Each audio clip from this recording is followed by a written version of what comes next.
हज़रात, आखिरकार ईरान ने अमेरिका को धमकी दे दी है।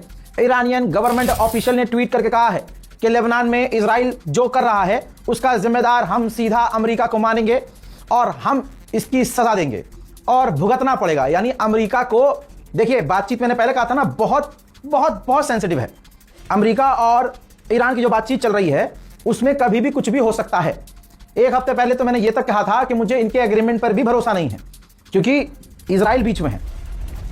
अब दोस्तों, आखिरकार थक हार कर ईरान ने अमेरिका को धमकी दे दी है। लेबनान में जो इजराइल कर रहा है उसका जिम्मेदार हम अमेरिका को मानेंगे और उनको भुगतना पड़ेगा। मीडिया के सामने, दुनिया के सामने अमेरिका कुछ और, मीडिया के पीछे, दुनिया के पीछे अमेरिकी सरकार कुछ और। हज़रात, अमेरिका जहां धमकी दे रहा है और डोनाल्ड ट्रंप ने जो धमकियां दी हैं, दूसरी तरफ हकीकत यह है कि नेतन्याहू का इजराइल का स्टेटमेंट बदल गया है।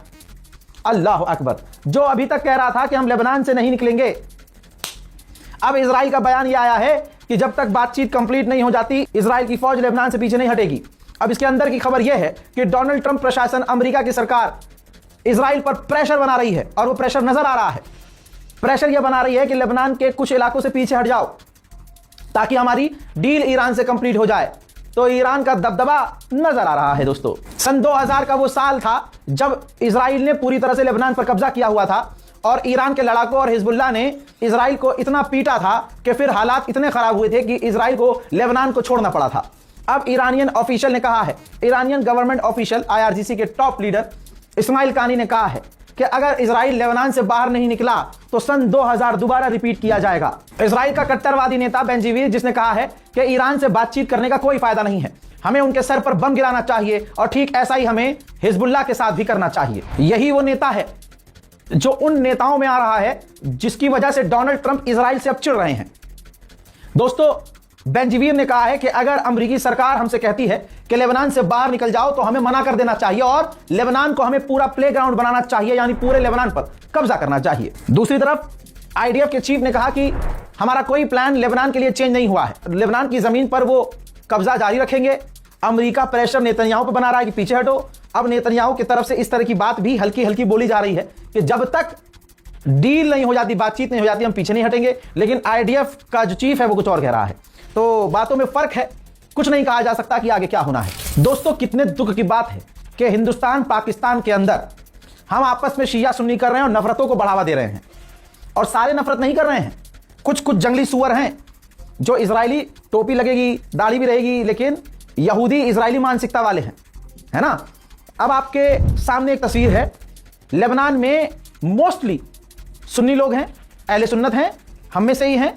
अब आपके सामने है तस्वीर, पोस्टर सड़कों पर, लेबनान के हाईवे सड़कों के किनारे पोस्टर लगा है, शहीद जनाब आयतुल्लाह सैयद अली खामनाई और उनके बेटे आज के सुप्रीम लीडर जनाब मुश्तबा खामनाई।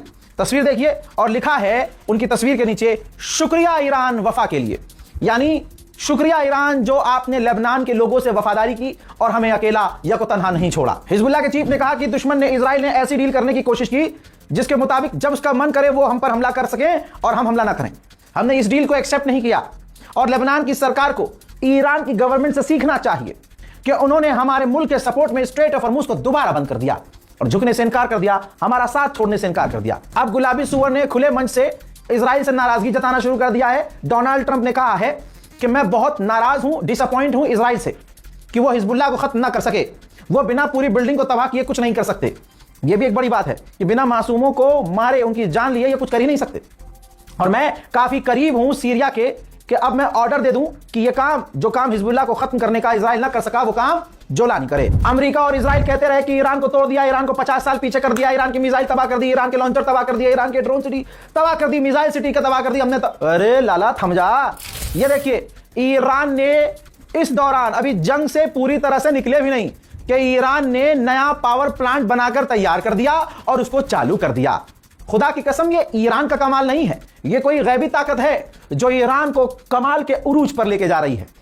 और वो कितने बेवकूफ है कि सिर्फ ईरान शिया है इसलिए नफरत करके अपना मुंह काला कर रहे हैं। ईरान के प्रोफेसर ने, लो भैया, पूरा बेड़ा गर्क कर दिया ट्रंप का। कहा कि हम डोनाल्ड ट्रंप की बातों और धमकियों को सीरियस नहीं लेते, हम स्ट्रेट ऑफ हॉर्मुज में चार्ज करेंगे और अपना एनरिच यूरेनियम, यानी अपना यूरेनियम का एनरिचमेंट नहीं रोकेंगे। ला ला ला ला ला। ईरान को तुम क्या धमकाओगे? ईरान तो अभी शुरू हुआ है, तेहरान के मेयर ने कहा कि अमेरिका से कोई जंग खत्म नहीं हुई है, बस हम पहला राउंड जीते हैं। उधर ईरान के राष्ट्रपति पेजेश्कियान ने कहा कि डोनाल्ड ट्रंप को समझ में आ गया है, उसने अपना नजरिया बदला और बातचीत की टेबल पे आ गया है, पहले वाली चीज नहीं है और हम जंग के लिए तैयार हैं। हम जानते हैं जंग से किसी का फायदा नहीं है, लेकिन अपने आप को बचाने के लिए अगर हमें जंग करनी पड़ेगी तो हम जंग के लिए भी तैयार हैं। आप सोचिए दोस्तों, सिर्फ अल जजीरा के पत्रकार 12 पत्रकार गाजा के अंदर इजराइल के आतंकी हमलों में मारे जा चुके हैं। वहीं इजराइल ने आदतन उसको नरसंहार करना ही है, गाजा पर उसने फिर से हमला किया जिसमें 2 गाजा के लोग शहीद हुए।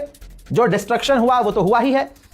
फिलिस्तीनी ऑफिशियल पहले से कह रहे हैं, यूएन कह चुका है, कल ही बताया था मैंने कि गाजा के अंदर सीज फायर छलावा है, वहां हर दिन गाजा के लोग मारे जा रहे हैं। इजराइल के फाइनेंस मिनिस्टर को सुनिए, ये नेता है, ऐसा होता है नेता, कह रहा है कि हमें पूरे गाजा पर कब्जा करना चाहिए, सेटलमेंट करना चाहिए, यहूदियों को बसाना चाहिए और गाजा से गाजा के लोगों को निकाल देना चाहिए। तुर्की के अंदर तुर्की की एयरफोर्स और इजिप्ट की एयरफोर्स, तस्वीर देखिए, तुर्की की एयरफोर्स और इजिप्ट की एयरफोर्स तुर्की के अंदर ड्रिल कर रही है और इनकी ड्रिल पर इजराइल की पैनी नजर है। मोहतरम हजरात, आगे क्या क्या होना है नहीं पता, लेकिन दुआ कीजिएगा कि सारी दुनिया में शांति और अमन आए।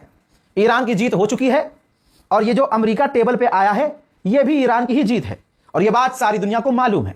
फिलहाल के इस रिपोर्ट में इतना ही। इस रिपोर्ट को शेयर कीजिएगा, अपनी राय कमेंट में जरूर लिखिएगा, दुआओं में याद रखिए। वसलाम, जय हिंद।